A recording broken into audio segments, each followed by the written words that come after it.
আজকের বিষয় জাড্য ভ্রামক সম্পর্কিত উপপাদ্য। এটার দুটো উপপাদ্য হয়, একটা হচ্ছে সমান্তরাল অক্ষ উপপাদ্য এবং দ্বিতীয়টা হচ্ছে লম্ব অক্ষ সমূহের উপপাদ্য। প্রথম যেটা আলোচনা করব সেটা হচ্ছে সমান্তরাল অক্ষ উপপাদ্য। ব্যাপারটা খুবই সোজা। তো উপপাদ্যের স্টেটমেন্ট হচ্ছে, ধরে নিচ্ছি আমরা এক্ষেত্রে একটা বস্তু নিচ্ছি এই টাইপের। এবার এটার ভরকেন্দ্র যদি এটা হয় জি, তাহলে ভরকেন্দ্রগামী একটা অক্ষ নিতে পারি যার সাপেক্ষে জড়তা ভ্রামক হয়ে যাবে আইজি, এবং এই বস্তুর সাপেক্ষে এইখানে আরেকটা আমরা অক্ষ নিচ্ছি যেটা সমান্তরাল অক্ষ ভরকেন্দ্রগামী অক্ষের সাথে, যেটার দূরত্ব হচ্ছে এক্ষেত্রে এইচ। এবার বস্তুর মোট ভরটা যদি ক্যাপিটাল এম হয় তাহলে এই সমান্তরাল অক্ষ অর্থাৎ এটা যদি আরএস অক্ষ হয়, আরএসের সাপেক্ষে মোট যে ভ্রামকটা আসবে সেটা লিখতে পারবো আই ইকুয়ালস টু ভরকেন্দ্রগামী অক্ষের সাপেক্ষে ভ্রামক I G plus M into D square. অর্থাৎ এক্ষেত্রে এমটা হচ্ছে বস্তুর মোট ভর এবং দূরত্বটা এইচ আছে, তাহলে এম ইন্টু এইচ স্কোয়ার। এটা হয়ে যাবে আমার মোট আয়ের মানটা। অর্থাৎ সমীকরণ হচ্ছে I equals to I G plus M into H square. তাহলে স্টেটমেন্ট এইরকম বলতে পারি, যে কোনো অক্ষের সাপেক্ষে কোনো বস্তুর জাড্য ভ্রামক বস্তুর ভরকেন্দ্রগামী ওই অক্ষের সমান্তরাল অক্ষের সাপেক্ষে জাড্য ভ্রামক ও বস্তুর ভর এবং দুই সমান্তরাল অক্ষের মধ্যবর্তী দূরত্বের বর্গের গুণফলের সমষ্টির সমান। মোট আসবে I equals to I G plus M H square. তো এই ব্যাপারটা আমাকে প্রতিষ্ঠা করতে হবে। তো প্রমাণ করবার জন্য একটা বস্তু নিয়ে নিচ্ছি আমরা এই টাইপের। এটা অক্ষটা, এটা ধরে নিচ্ছি এর ভরকেন্দ্র জি। তাহলে এইটা আমরা নিতে পারি পি কিউ অক্ষ। এর সাপেক্ষে আমরা একটা সমান্তরাল অক্ষ নিচ্ছি আর এস। এবার পি কিউ থেকে আর এস এর দূরত্বটা আমরা স্মল এইচ নিচ্ছি, বস্তুর মোট ভর আছে ক্যাপিটাল এম। এবার কোনো একটা সময় আমরা এক্স দূরত্বে একটা ভর কনসিডার করে নিচ্ছি যেটা আছে স্মল এম। ধরে নিচ্ছি এটা এ বিন্দুতে ভরটা আমরা কনসিডার করছি। তাহলে এক্ষেত্রে আর এস এর থেকে এম ভরের মোট দূরত্বটা হয়ে যাবে এইচ প্লাস এক্স। তাহলে এই আর এস এর সাপেক্ষে স্মল এম ভরের জড়তা ভ্রামক বা আইটার মান আসবে, লিখতে পারবো যেহেতু প্রথম বস্তু আই ওয়ান লিখছি, আই ওয়ান ইকুয়ালস টু লিখতে পারবো এম ইন্টু দূরত্বের স্কোয়ার অর্থাৎ H plus X whole square লেখা যেতে পারে। তাহলে এই আর এস অক্ষের সাপেক্ষে মোট যে আইটা আসবে বা জড়তা ভ্রামক আসবে তার মান হবে আই ইকুয়ালস টু লেখা যেতে পারে summation over M into X plus H whole square. তাহলে এই হোল স্কোয়ার টার্মটা ভাঙলে পাবো I equals to summation over M X square plus two into X into H plus H square. Or এখান থেকে লিখতে পারবো I equals to summation over M X square plus two এইচটা আমরা বাইরে নিয়ে নিচ্ছি, এটা হয়ে যাবে M summation over M into X plus summation over M H square. Or এখান থেকে লেখা যাবে I equals to M X square. এমটা হচ্ছে বস্তুর মোট ভর, এক্সটা হচ্ছে ভরকেন্দ্রগামী অক্ষ থেকে দূরত্ব, অর্থাৎ এইটাকে আমরা ভরকেন্দ্রগামী অক্ষের সাপেক্ষে জড়তা ভ্রামক আইজির আকারে লিখতে পারি, প্লাস এইটা রয়ে যাবে two into H into summation over M X plus এইটা হয়ে যাচ্ছে সামেশন ওভার এম অর্থাৎ বস্তুর মোট ভর, এবং এক্ষেত্রে এইচটা ধ্রুবক যেখানে এইচটা হচ্ছে দুটো সমান্তরাল অক্ষের মধ্যবর্তী দূরত্ব। তাহলে এইচ স্কোয়ারটা যদি বের করে দেই পড়ে থাকবে সামেশন ওভার এম। অর এখান থেকে লিখতে পারবো আমরা I equals to I G plus two H into summation over M X plus summation over M বলতে আমরা ক্যাপিটাল এম নিতে পারি বস্তুর মোট ভর ইন্টু এইচ স্কোয়ার। এটাকে এক নাম্বার সমীকরণ নিচ্ছি। এইবার এখানে একটি টার্ম আছে সামেশন ওভার এম এক্স। এবার এই সামেশন ওভার এম এক্সটা কী জিনিস, তাহলে এক্ষেত্রে আমরা বলতে পারবো সামেশন ওভার এম এক্সটা হবে ভরকেন্দ্রগামী, যেহেতু এক্সটা ভরকেন্দ্রগামী অক্ষের সাপেক্ষে দূরত্ব অর্থাৎ ভরকেন্দ্রগামী পি কিউ অক্ষের সাপেক্ষে সমগ্র বস্তুটির ভরের ভ্রামক। তাহলে এইটা হয়ে যাচ্ছে ভরের ভ্রামক, কিন্তু বস্তুটির ভরকেন্দ্র জি বিন্দুগামী বলে এখানে জি বিন্দু দেওয়া আছে, এটাই ভরকেন্দ্র। এবার অক্ষটাও কি আছে জি বিন্দুগামী আছে, সেক্ষেত্রে পি কিউ অক্ষের সাপেক্ষে ভর ভ্রামক ইকুয়ালস টু শূন্য হবে, কারণ পি কিউ অক্ষের সাপেক্ষে যে দূরত্বটা সেটা এক্স ধরেছি সেটা এম ভরের বস্তুর দূরত্ব, কিন্তু ভরকেন্দ্রগামী অক্ষের সাপেক্ষে ভরকেন্দ্রের দূরত্ব সমান 0 হবে, অর্থাৎ এক্ষেত্রে আমরা লিখতে পারবো summation over M X equals to 0।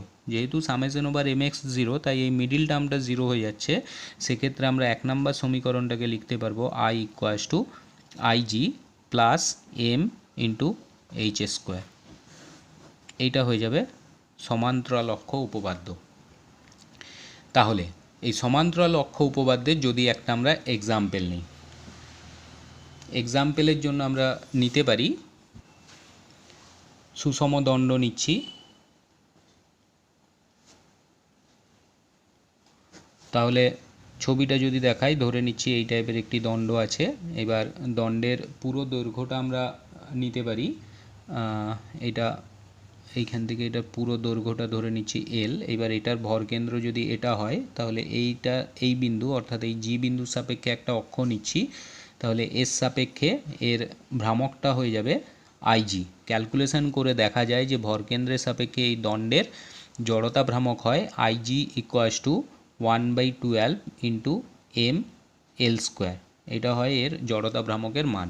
তাহলে এর ঠিক সমান্তরালে আমরা এইখানে যদি আর একটা অক্ষ নেই, যে সেক্ষেত্রে এই দূরত্বটা হয়ে যাবে L/2। তাহলে এই অক্ষের সাপেক্ষে জড়তা ভ্রামক যদি আই হয়, আইটা নির্ণয় করতে পারি আমরা এই সমীকরণ থেকে, অর্থাৎ সমান্তরাল অক্ষ উপপাদ্য থেকে। আই ইকুয়ালস টু হয় I G plus M into H square. তাহলে আইজির মান আমরা জানি 1/12 into M L square, plus এটা এম থাকবে, দূরত্বটা হয়ে যাবে L/2 হোল স্কোয়ার। দিলে এটা পড়ে থাকবে 1/12 into M L square plus M L square by 4। সমাধান করলে পাবো এম এল স্কোয়ার কমন নিয়ে নিচ্ছি, 1/12 plus 1/4 equals to M L square. এটা হয়ে যাবে 12, 1 প্লাস 3 অর্থাৎ 4/12 অর্থাৎ 1/3 এম এল স্কোয়ার। এটা হয়ে যাবে আয়ের মান। সমান্তরাল অক্ষ থেকে আমরা এটাকে নির্ণয় করতে পারি। এটাকে ইন জেনারেল ইন্টিগ্রেশন মেথডে ক্যালকুলেশন করেও বের করা যায়, তো আমরা ডাইরেক্ট এটা উপপাদ্য প্রয়োগ করে নির্ণয় করে নেব। নেক্সট আমরা আসবো লম্ব অক্ষ উপপাদ্যে বা অক্ষ সময়ের উপপাদ্যে। উপপাদ্যটির স্টেটমেন্ট হচ্ছে, একটি সমতল পাতের তলের সঙ্গে অভিলম্ব কোনো অক্ষের সাপেক্ষে জাড্য ভ্রামক ওই পাতের তলে অবস্থিত দুটি সমকোণী অক্ষের সাপেক্ষে তার জাড্য ভ্রামকদ্বয়ের সমষ্টির সমান যখন পাতের তলের সঙ্গে অভিলম্ব অক্ষটি সমকোণে অক্ষদ্বয়ের ছেদবিন্দুগামী হয়। অর্থাৎ এটা যদি আমরা গাণিতিকভাবে দেখি বা ছবির মাধ্যমে দেখি, ধরে নিচ্ছি এক্ষেত্রে এই টাইপের একটি বস্তু আছে। এবার এই বস্তুটার ক্ষেত্রে এর তিনটা অক্ষ আমরা নিতে পারি। ধরে নিচ্ছি এইভাবে তিনটা অক্ষ আছে, এইটা এক্স অক্ষ নিচ্ছি, এইটা ওয়াই অক্ষ নিচ্ছি এবং এটা জেড অক্ষ নিচ্ছি। তাহলে এক্স অক্ষের সাপেক্ষে এর জাড্য ভ্রামকটা আই এক্স নিচ্ছি, ওয়াই অক্ষের সাপেক্ষে আই ওয়াই নিতে পারি, এবং জেড অক্ষের সাপেক্ষে যদি আই জেড হয়, তাহলে লম্ব অক্ষ উপপাদ্য বলছে এক্ষেত্রে আই জেড ইকুয়ালস টু হবে I X plus I Y. অর্থাৎ স্টেটমেন্টটা রিপিট করলে বোঝা যাবে, বলছে একটি সমতল পাতের তলের সঙ্গে অভিলম্ব কোনো অক্ষের সাপেক্ষে, অর্থাৎ এইটা সমতল পাত আছে, এর অক্ষের সাথে অভিলম্ব অর্থাৎ আই জেড সাপেক্ষে জাড্য ভ্রামক ওই পাতের তলে অবস্থিত দুটি সমকোণী অক্ষের সাপেক্ষে তার জাড্য ভ্রামকদ্বয়ের সমষ্টির সমান। তাহলে এক্ষেত্রে দুটো ওই পাতের উপর অবস্থিত অক্ষ হচ্ছে এক্স অক্ষ এবং ওয়াই অক্ষ, এরা পরস্পর সমকোণে আছে।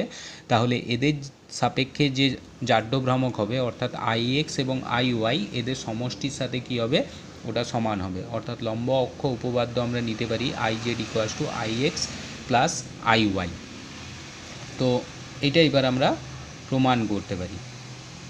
প্রমাণ করবার জন্য ধরে নিচ্ছি এই টাইপের একটি বস্তু। এবার এই বস্তুর মধ্যে তিনটা অক্ষ আমরা নিতে পারি। ধরে নিচ্ছি এটা এক্স অক্ষ, এটা জেড অক্ষ, এটা মূল বিন্দু, এবং এই বরাবর ধরে নিচ্ছি আছে হচ্ছে ওয়াই অক্ষ। এবার কোনো একটা সময় যদি আমরা একটা বিন্দু এখানে নেই, ধরে নিচ্ছি পি বিন্দু, এবং এই বিন্দুতে বস্তুর ভরটা আছে এম, সেক্ষেত্রে আমরা এটার দূরত্বটা নির্ণয় করতে পারি। তাহলে এটা এইভাবে যদি ড্র করি, এক্স অক্ষ থেকে যদি আমার পি বিন্দুতে যেতে হয়, পি বিন্দুর স্থানাঙ্ক ধরে নিচ্ছি এক্স কমা ওয়াই কমা জেড, তাহলে এক্স অক্ষ বরাবর আমি এক্স পরিমাণ যেতে পারি, ওয়াই অক্ষ বরাবর ওয়াই পরিমাণ যাব। তাহলে এটা যদি আমরা ড্র করতে পারি, এটাকে আমরা জেড নিতে পারি। তাহলে সমীকরণ অনুযায়ী লিখতে পারবো Z square equals to X square plus Y square. তাহলে এই এম ভরের বস্তুর জড়তা ভ্রামক আমরা নির্ণয় করতে পারি এক্স অক্ষের সাপেক্ষে, ওয়াই অক্ষের সাপেক্ষে। যদি আমরা এক্স অ্যাক্সিসের রেসপেক্টে এটাকে নির্ণয় করি, তাহলে ওটাকে যদি আই এক্স লিখি, আই এক্স ইকুয়ালস টু লিখতে পারবো, শুধু এটা এম ভরের জন্য আছে, পুরোটার জন্য পরে আসছি। যদি এম এর জন্য নির্ণয় করি, এটা হয়ে যাবে এম ইন্টু ওয়াই স্কোয়ার, কারণ এখান থেকে এই দূরত্বটা আছে ওয়াই, তাহলে এটাকে x1 দিচ্ছি। আর পুরো বস্তুর জন্য যদি নির্ণয় করি, সেক্ষেত্রে আই এক্স ইকুয়ালস টু লিখতে পারবো summation over M into Y square. একইভাবে ওয়াই অক্ষের জন্য সমগ্র বস্তুর জন্য নির্ণয় করলে পাবো summation over M into X square, কারণ ওয়াই অক্ষ থেকে এই দূরত্বটা নেব, এইটা এই এক্স অক্ষের সাথে সমান্তরাল আছে, তাহলে এই ক্ষেত্রে দূরত্বটা এক্স হয়ে যাবে। তাহলে এই দুটোকে যদি যোগ করি, পেয়ে যাব I X plus I Y equals to লেখা যাবে summation over M Y square plus summation over M into X square equals to common নিতে পারি summation over M into X square plus Y square. তাহলে এইটা হয়ে যাবে summation over M into X square plus Y square equals to আছে Z square, লেখা যেতে পারবে summation over M Z square. তাহলে এই এম জেড স্কোয়ার টার্মটা, তো এই এম জেড স্কোয়ারটাই হচ্ছে জেড অক্ষের সাপেক্ষে পি বিন্দু জড়তা ভ্রামক, কারণ জেড অক্ষের সাপেক্ষে এটার দূরত্ব হচ্ছে জেড। তাহলে এক্ষেত্রে এইটাকে আমরা আই জেড লিখতে পারবো। তাহলে এক্ষেত্রে পুরোটা আসবে I Z equals to I X plus I Y. এটাই হচ্ছে লম্ব অক্ষ উপপাদ্যের স্টেটমেন্ট। এটার যদি আমরা একটা উদাহরণ নিই, উদাহরণস্বরূপ নিতে পারি আমরা বৃত্তাকার চাকতি।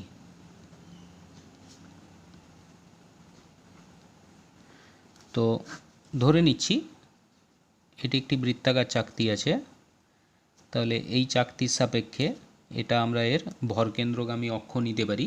তাহলে এই ভরকেন্দ্রগামী অক্ষের জন্য এর ব্যাসার্ধ যদি স্মল আর হয় সেক্ষেত্রে, এবং বস্তুটার চাকতির ভর যদি স্মল এম হয়, সেক্ষেত্রে এর ভরকেন্দ্রগামী অক্ষ অর্থাৎ আইজি, জি বিন্দু সাপেক্ষে আইজি ইকুয়ালস টু লিখতে পারবো আমরা হাফ এম ইন্টু আর স্কোয়ার। ভরকেন্দ্রের সাপেক্ষে এটা আমাদের জানা থাকবে। তাহলে এইটার যদি অন্য কোনো অক্ষের সাপেক্ষে আমরা নির্ণয় করতে চাই, ধরে নিচ্ছি ওই বস্তুটাই নিচ্ছি। এইবার যদি এটাকে আমরা ওই লম্ব অক্ষ উপপাদ্যে ফেলি, সেক্ষেত্রে আমরা এক্ষেত্রে তিনটা অক্ষ নিতে পারি। এটা জেড অক্ষ আছে, এটা ধরে নিচ্ছি এক্স অক্ষ, এটা ওয়াই অক্ষ। তাহলে এই বরাবর আই এক্স হবে, এই বরাবর আই ওয়াই হবে, এই বরাবর আমরা নিতে পারি আই জেড। তাহলে সমীকরণ অনুযায়ী লেখা যেতে পারে I Z equals to I X plus I Y. কিন্তু যেহেতু এই বস্তুটা সুষম বস্তু, তাহলে এক্ষেত্রে আমরা বলতে পারি I X equals to I Y হবে। তাহলে আমরা নিতে পারি I Z equals to two I X, বা আমরা নিতে পারি I Z equals to two into I Y, যে কোনো একটা নেওয়া যেতে পারে। এইবার যদি আমরা এই অক্ষের সাপেক্ষে ক্যালকুলেশন করি, ধরে নিচ্ছি এই বরাবর একটি অক্ষ নিচ্ছি, এই অক্ষের সাপেক্ষে আমরা ক্যালকুলেশন করতে চাইছি আয়ের মানটা কতটা আসবে। তাহলে এটা যেহেতু এক্স অক্ষ আছে, আমরা আই এক্সটা নির্ণয় করলে পেয়ে যাব।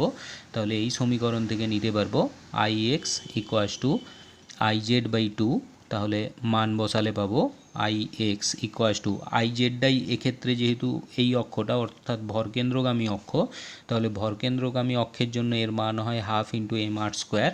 মান বসাবো half into M R square by two. তো সেক্ষেত্রে আমরা আই এক্স ইকুয়ালস টু পেয়ে যাব 1/4 এম আর স্কোয়ার। একইভাবে আই ওয়াই যদি আমরা এই অক্ষের সাপেক্ষে ক্যালকুলেশন করতাম, এইটাও হয়ে যেত 1/4 ইন্টু এম আর স্কোয়ার।